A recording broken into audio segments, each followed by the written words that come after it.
ભાગેડુ લગ્ન પ્રથામાં અમે જેટલી પણ માંગણીઓ કરી હતી એમાંથી મોટા ભાગની માંગણી ગુજરાતની સરકારે સ્વીકારી છે અને અમે આશાવાદી છીએ કે આવનારા 15 દિવસમાં ભાગેડુ લગ્ન પ્રથાના રજીસ્ટ્રેશન એક્ટમાં સુધારો થઈ જશે અને જેટલી પણ જગ્યાએ મારી પહેલા જેમ દિનેશભાઈએ વાત કરી ગુજરાતમાં 10 કે 12 જગ્યાએ મેરેજ રજીસ્ટ્રેશનના જે કૌભાંડ અને ભ્રષ્ટાચારો થયા છે તે આજ 7 સુધીમાં ફોજદારી ફરિયાદ દાખલ કરી દેવામાં આવશે।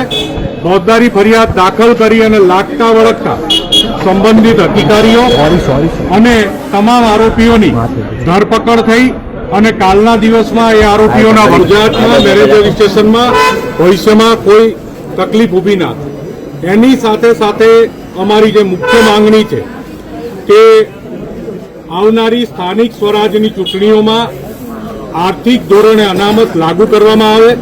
જે આર્થિક ધોરણે અનામત અત્યારે હાલ પૂરતી શિક્ષણ અને રોજગારમાં લાગુ કરવામાં આવી છે।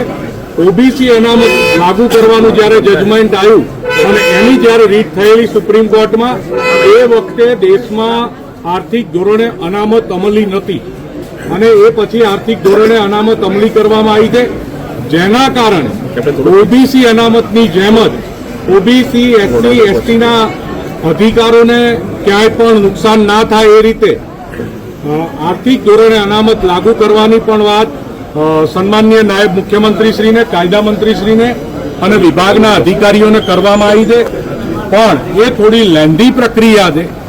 એમાં મંત્રીશ્રીએ એવું આશ્વાસન આપ્યું છે કે એમાં અમે સુપ્રીમ કોર્ટના જજમેન્ટો ઝવેરી કમિશનનો રિપોર્ટ અને અન્ય જે રિપોર્ટ છે એ તમામ રિપોર્ટ અને કાયદામાં ચર્ચા વિચારણા કરી અને એમાં પણ અમે પોઝિટિવ છીએ, આશાવાદી છીએ કે જો તમને ન્યાય મળતો હોય તો ન્યાય આપવા સરકાર કટિબદ્ધ છે।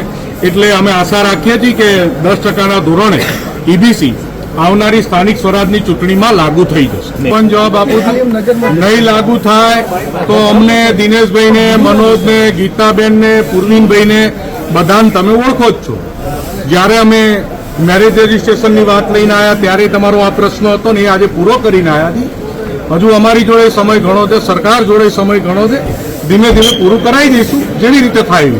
અને કમિશનના રિપોર્ટના અનુસંધાનમાં અમારા સાથી નેતા દિનેશભાઈ બાંભણિયાની હાઈકોર્ટમાં પિટિશન પેન્ડિંગ છે અને દિનેશભાઈ સુપ્રીમમાં પણ પિટિશન કરવાની તૈયારી કરી રહ્યા છે।